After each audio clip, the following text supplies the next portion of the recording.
I'm Zoe Lewis and today I'm going to show you how to needle felt a cute little owl. And here he is. So to start with, we're going to take some brown wool that is the length of our foam board, which is just over 20 centimetres, and we're going to turn it round and roll it up nice and tightly to form a ball, an oval ball. I'm pressing down quite firmly, tucking in the edges as you go. Hold in place, use your green needle, the thicker needle, and start prodding. Apply the pressure in the direction that you're going. You don't want to apply any downward pressure when you're going in at an angle because the tip of the needle might snap off. So if you're going in diagonally, apply the pressure diagonally. Okay, store your needle in the foam so it doesn't roll onto the floor, and prod again, making use of all the barbs. They go all the way along this narrow section of the needle. Okay, work on one end. Remember, these needles are very sharp. You want to keep your fingers well out of the way. Turn it round and work on the other end. Now I've got a soft section here, so I'm going to work around that section. And it's looking a bit too long, so I'm going to press it downwards and use my needle to go down and around, just to get it nice and short and stumpy.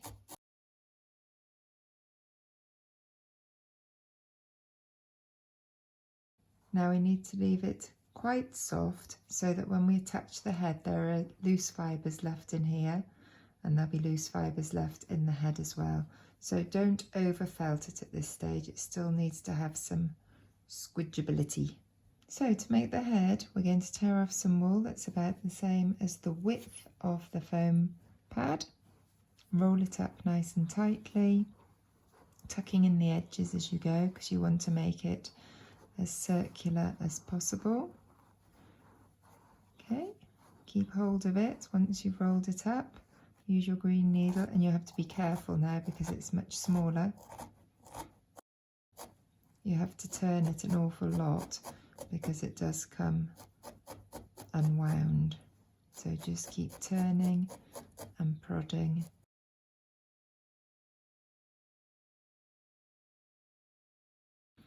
So I'm going to measure it against the body and see if I'm happy with the size. That looks about right to me. Now you can, at this stage, if you're not happy with the size, you can either add extra wool around the body or some more around the head if the head's looking too small. So you literally will take a wisp and either wrap it around the body and jab that in, or you can, in the same way, wrap some more around the head and jab that in place.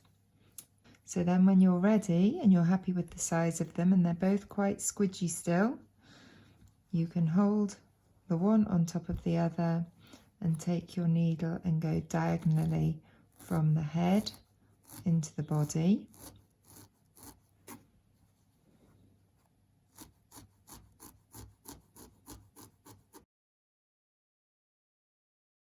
And then you can switch it round and go from the body to the head. You can also go right the way through the top of the head and into the body. Okay, if you want it to be shorter, just go in around the shoulders. Okay, so you can felt it a bit firmer now that you've got the head attached onto the body. So you can go all the way round on the body and all the way round on the head. You might want to work the bottom so it's nice and flat so that it stands upright on a firm surface. Time to make some wings. So you're going to tear off some darker brown wool that's about the length of your index finger and the width of it. Make a loop. Okay, and then you're going to start felting this top end of it first. This is the wide part of the wing. So you're just going round, almost prodding a horseshoe shape. Round you go, and then you can start filling in that middle section. Peel it off, turn it over, and do the same on the other side. Just getting it started. Doesn't have to be really well felted because it's going to get attached straight onto the bird. Okay, so we're just getting it so that it's a little bit freestanding, so it sticks out. If we were just to felt these fibres straight onto here, it would lie very flat. So we want it to stand proud so that it's got a little bit of a dimension to it. Okay, so then we can tear off some of this excess. All right, and we can just prod that and hook and jab to get it narrow and to a point at the other end. You can tuck that up, turn it over, whoops, you stay there. Okay, so you've kind of got that shape that's like a wing. Just check it for size against your bird, and that looks like it will be okay because we can tuck that in a little bit when we prod it in place. So you want to do the same again to make a second wing that looks the same sort of size as that. So now we've got two roughly felted wings. So now to attach them, I'm going to put it onto the side of the body. Use your red needle now and jab around the edge of it so that it still stays sticking up a little bit around there, so you can see the depth of it. And we'll just prod all the way around the outside edge.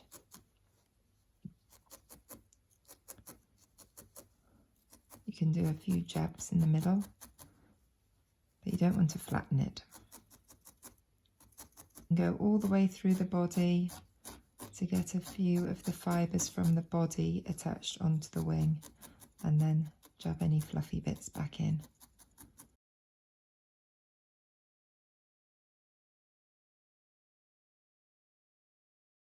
There we have both wings attached. The head's still quite soft on mine. I'm going to give it a few more jabs. I'm using the red needle now because you might find that as it gets a bit firmer, that the green needle leaves holes in it. Now then, we're going to make these white arches for the eyes, and you'll see that in order to make him look like he's turning his head, they're just a little bit offset and placed above the one wing here. Okay, so I'm going to start with this one. So you just need to tear off a very small amount of white, and you're going to make a little loop. You're going to position it halfway over that one wing, and you're going to start prodding it in place. So you can do a kind of push and jab.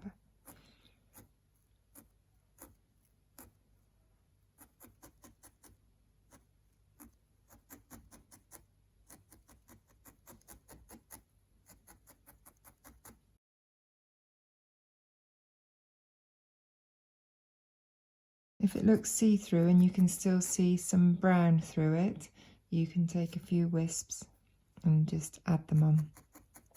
If you don't like the look of what you've done, you can easily just peel it off like that, and either peel it off and move it up higher, or peel it off and start again if you're not happy with it.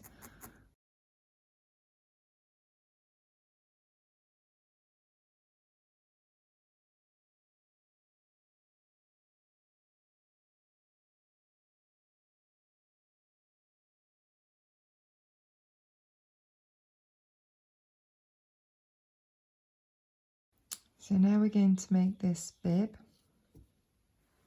Take another small amount, make a loop, pop it on his front in between the two wings, hold it in place and start to jab away.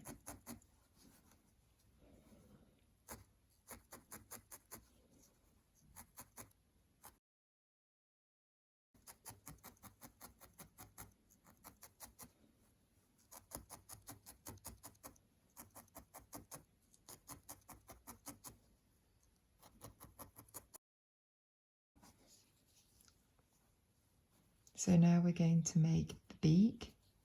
You're going to take a small amount of the very dark brown wool and you're going to make a little loop and you're going to twist it.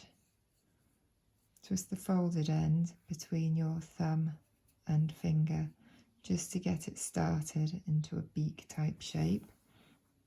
And then you're going to just prod the end of it a few times and again roll it between your thumb and finger. Should really use the green needle. Prod it a few times, roll it, and now you can switch to your red one just to finish it off and make it a little bit neater. The green one tends to push the fibres quite vigorously through the other side, which is why I've swapped to the red one. Okay, so all this is excess. We're going to tear that off, okay? So you've got a shape that looks like that. We can neaten it up once it's attached onto the face. So tease off.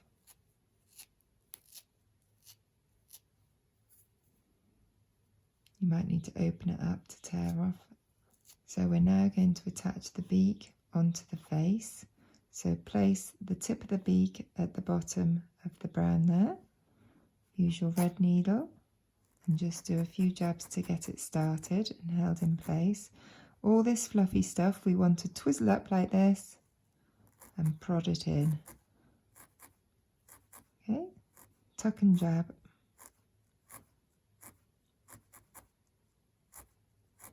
And go all the way around the edge of the beak. You can really tuck in that tip so that it's nice and pointy. And you can prod down the way to get it a bit shorter if you think it's looking a bit long.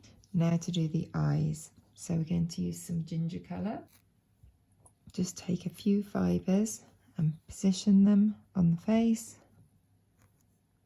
and prod in place. You kind of can stroke and prod to make them circular. It's best to start with a few fibres and add it if you need to. And we'll take some black and we're going to just squeeze it into a little ball to go in the middle of the eye.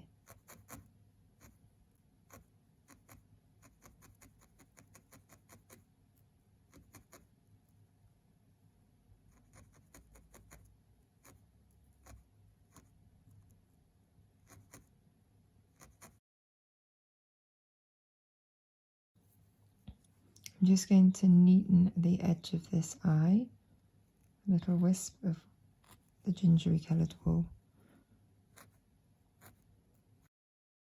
And then we can also take some bright orange and just take a little wisp of that just to create some little highlights. So I'm going to just put it around this outer corner. And finally, a few wisps of white, and you can just roll them up.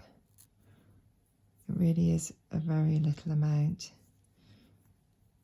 Squeeze it between your thumb and fingers, and then you're going to put it in that top corner. You can do this twizzle and jab to create a little highlight on the eye. Okay, so we just need to do the same on the other side now.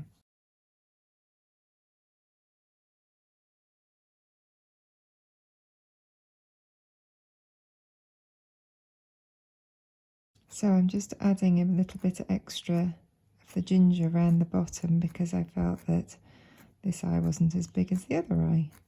Now to make these little ears, and then it's finished. Same way as you made the beak, we're going to just take off a small amount of the same colour as the bird's head, and we fold it, twizzle it, and again use your green needle just to get it started.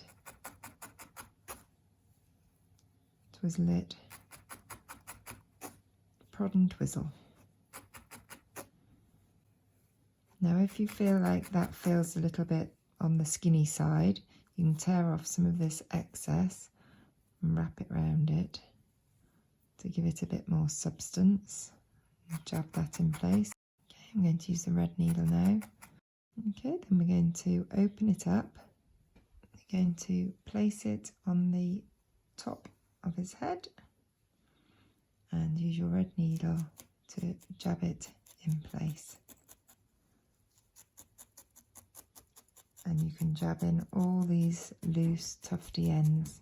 And you can go right in through the point of the ear if it looks too long. If when you've got it on you think it looks too narrow, too much like a horn rather than an ear, just again take a little wisp of brown, wrap it around just to thicken it up a bit and jab that in place.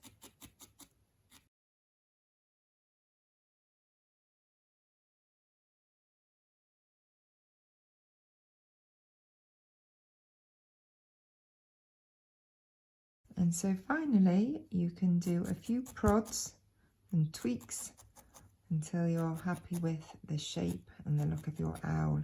I quite often feel the need to push him down from the head and give him a good prod down the way so he's a bit squatter. Okay, and if you have lots of loose hairs, you can do a little snip to tidy him up. And there you have it.